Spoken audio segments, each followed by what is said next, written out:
Hi everyone welcome back. ನೀವು ನೋಡ್ತಿದ್ದಾರೆ intelligent ಗುರು YouTube channel. Yuvanidhi ಯೋಜನೆ ಬಿಗ್ ಅಪ್ಡೇಟ್ ಕೂಡ ಬಂದಿದೆ. ನ್ಯೂಸ್ ಪೇಪರ್ ಕೂಡ ಮಾಹಿತಿ ಬಂದಿದೆ. ಸದನದಲ್ಲಿ ಕೂಡ ಚರ್ಚೆ ಆಗಿದೆ. ಇಲ್ಲಿ ಮೇನ್ ಅಂದ್ರೆ ಒಂದು ಶಾಕ್ ಅಪ್ಡೇಟ್ ಆಗ್ಬೋದು ನಿಮಗೆ. ಇಲ್ಲಿ ಒಂದು ನಿಮಗೆ ತಿಳಿಸ್ಕೊಡ್ತೀವಿ. ಚಾನಲ್ಗೆ ಸಬ್ಸ್ಕ್ರೈಬ್ಗೆ ಬರೋಬ್ಬರಿ 757 ಕೋಟಿ ಬಿಡುಗಡೆ ಮಾಡಿದೀವಿ ಅಂತ ಕೂಡ ಹೇಳಿದ್ದಾರೆ. ಆ ಯುವನಿಧಿ ಯೋಜನೆ ಅಡಿ ಫಲಾನುಭವಿಗಳು ಬರೋಬ್ಬರಿ 2,84,802 ಫಲಾನುಭವಿಗಳು ಇದ್ದಾರೆ. ಅಷ್ಟು ಜನ ನಿಮಗೆ ನೋಂದಣಿ ರಿಜಿಸ್ಟ್ರೇಷನ್ ಮಾಡ್ಕೊಂಡಿದ್ದಾರೆ. ಅವರಿಗೆ ಬರೋಬ್ಬರಿ 750 ಕೋಟಿ ರುನ ಆರ್ಥಿಕವಾಗಿ ರಾಜ್ಯ ಸರ್ಕಾರ ಬಿಡುಗಡೆ ಮಾಡಿದೆ ಅಂತ ಹೇಳಿದ್ದಾರೆ. ಅದರ 2024 ನವೆಂಬರ್ 28ರ ವೇಳೆಗೆ ಅರೌಂಡ್ ನಿಮಗೆ 757 ಕೋಟಿ ಅಂತ ಹೇಳಿ ಘೋಷಣೆ ಕೂಡ ಮಾಡಿದ್ದಾರೆ. ಆಯ್ತಾ, ಇದನ್ನ ಯಾರು ಅಂದ್ರೆ ನೋಡಿ, ಇವತ್ತಿನ ಡೇಟು ಡಿಸೆಂಬರ್ 9, 2025 ಇವತ್ತು ಅಪ್ಡೇಟು. ಪರಿಷತ್ ಸದಸ್ಯರಾದ ದಿನೇಶ್ ಗೂಳಿಗೌಡನವರು ಕೇಳುತ್ತಾರೆ. ಅದನ್ನ ಅವರು ಸಚಿವರಾದ ಡಾಕ್ಟರ್ ಶರಣ ಪ್ರಕಾಶ್ ಪಾಟೀಲ್ ಅವರು ಉತ್ತರ ನೀಡುತ್ತಾರೆ. ಯುವನಿಧಿ ಯೋಜನೆ ಅಂದ್ರೆ ಯುವನಿಧಿ ಯೋಜನೆ ಶುರುವಾದ ನಂತರ ಕೇವಲ 2,327 ಅಂದ್ರೆ ಅಪ್ಲಿಕೆಂಟ್ಸ್ಗಳು ಉದ್ಯೋಗ ಅಥವಾ ಸ್ವಯಂ ಉದ್ಯೋಗದಲ್ಲಿ ಇದ್ದಾರೆ.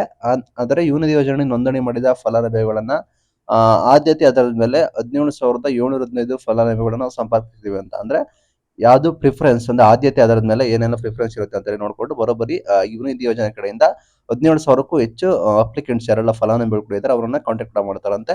ಅಲ್ಲಿ ಏನಾಗಿದೆ ಅಂದ್ರೆ ಅರೌಂಡ್ 2,327 ಜನಕ್ಕೆ ಉದ್ಯೋಗ ಅಂದ್ರೆ ಜಾಬ್ ಇರೋದು ಖಾತ್ರಿಯಾಗಿದೆ.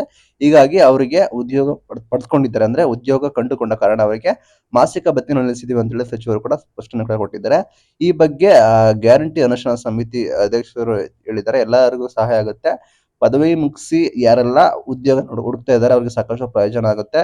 ಲಕ್ಷಾಂತರ ಯುವಕರ ಯುವ ನಿಧಿ ಗ್ಯಾರಂಟಿ ಯೋಜನೆ ಲಕ್ಷಾಂತರ ಯುವ ಜನಕ್ಕೆ ಬೆಳಕಾಗಿದೆ ಅಂತ ಹೇಳಿ ಇವರು ಹೇಳಿದ್ದಾರೆ. ಕಾಂಗ್ರೆಸ್ ಸರ್ಕಾರ ಈ ರೀತಿ ಇರುತ್ತೆ ಅಂತ ಕೂಡ ಹೇಳಿದ್ದಾರೆ. ಇಲ್ಲಿ ನೀವು ಏನ್ ನೋಡ್ಬೇಕಂದ್ರೆ ಇಲ್ಲಿ ಅದು ಬಂದ್ಬಿಟ್ಟು 757 ಕೋಟಿ ಅಂದ್ರೆ ಅದು ಲಾಸ್ಟ್ ಇಯರ್ ಡಾಟಾ. ಈ ಇಯರ್ ಡಾಟಾನು ಕೂಡ ಬಿಡುಗಡೆ ಕೂಡ ಮಾಡ್ತಾರೆ ಡಿಸೆಂಬರ್ ಆದ ನಂತರ. ಈಗ ಪೆಂಡಿಂಗ್ ಇರೋ ಅಮೌಂಟ್ ಅದು ಇಲಾಖೆಯಿಂದ ಬರುತ್ತೆ, ಅದು ಸಪರೇಟ್. ಇಲ್ಲಿ ಏನ್ ಮೇನ್ ನೋಡ್ಬೇಕಾಗುತ್ತೆ ಅಂದ್ರೆ ಇಲ್ಲಿ ಯುವ ನಿಧಿ ಯೋಜನೆ ಅಡಿ ನಿಮಗೆ ಇಲಾಖೆಯವರು ಸಂಪರ್ಕ ಮಾಡ್ತಾರೆ. ಇಲ್ಲಿ ಆಲ್ರೆಡಿ ಮೆನ್ಷನ್ ಕೂಡ ಮಾಡಿದ್ದಾರೆ, ಸಚಿವರು ಡೈರೆಕ್ಟ್ ಆಗಿ ಹೇಳ್ಬಿಟ್ಟಿದ್ದಾರೆ. ಬರೋಬ್ಬರಿ 17,000 ರಿಂದ 20,000 ಜನನ ಕ್ಯಾಂಡಿಡೇಟ್ಸ್ ನ ಅವರು ಕಾಂಟ್ಯಾಕ್ಟ್ ಮಾಡಿದ್ದಾರೆ. ಲೈಕ್ ನಿಮ್ಗೂ ಕೂಡ ಕಾಲ್ಸ್ ಬರುತ್ತೆ. ಆಯ್ತಾ, ಒಂದು ಸರ್ವೆ ಮುಖಾಂತರ ಬರಬಹುದು ಆರ್ ನಿಮಗೆ ಡೈರೆಕ್ಟ್ ಕಾಲರ್ ಬರಬಹುದು, ನೀವು ಏನ್ ಮಾಡ್ತಿದ್ದೀರಾ ಅಂತ. ಅಲ್ಲಿ ನಿಮಗೆ ಸರ್ವೆ ಮುಖಾಂತರ ನೋಡ್ಕೊಂಡು ಅಲ್ಲಿ ಯಾರು ಜಾಬ್ ಮಾಡ್ತಾ ಇದ್ದೀನಿ ಅಂತ ಹೇಳಿ ನಿಮಗೆ ಖಾತ್ರಿ ಅಂದ್ರೆ ನೀವು ಜಾಬ್ ಮಾಡ್ತಾ ಇದ್ದೀನಿ ಅಂತ ಹೇಳಿ ಒಪ್ಪಿದ್ರೆ ನೀವು ಅಕ್ಸೆಪ್ಟ್ ಕೂಡ ಮಾಡಿದ್ರೆ ನಿಮಗೆ ಅದನ್ನ ರದ್ದು ಕೂಡ ಮಾಡ್ತಾರಂತೆ. ಇಲ್ಲಿ 2,327 ಕ್ಯಾಂಡಿಡೇಟ್ಸ್ ಗಳಿಗೆ ರದ್ದು ಕೂಡ ಮಾಡಿದಾರಂತೆ. ನೀವೇನೊಂದು ಯುವನಿಧಿ ಯೋಜನೆ ಹಿಡಿದೇ ಇದ್ರೆ ಲೈಕ್ ನಿಮ್ಗೆ ಏನೋ ಮ್ಯಾಂಡೇಟರಿ ಆಗಿ ನಿಮಗೆ ಯುವನಿಧಿ ಯೋಜನೆ ಬರಬೇಕು, ನಿಮ್ ಜಾಬ್ ಮಾಡ್ತಾ ಇದ್ದೀರಾ ಪ್ಲಸ್ ನೀವು ಯೋಜನೆ ಬರಬೇಕು ಅಂತ ಇದ್ರೆ ದಯವಿಟ್ಟು ನೋಡಿ, ನೀವು ಸರ್ವೆಗೆ ಅಟೆಂಡ್ ಮಾಡಿದ್ರೆ ಯಾವ ರೀತಿ ಆಗುತ್ತೆ ಅಂತ.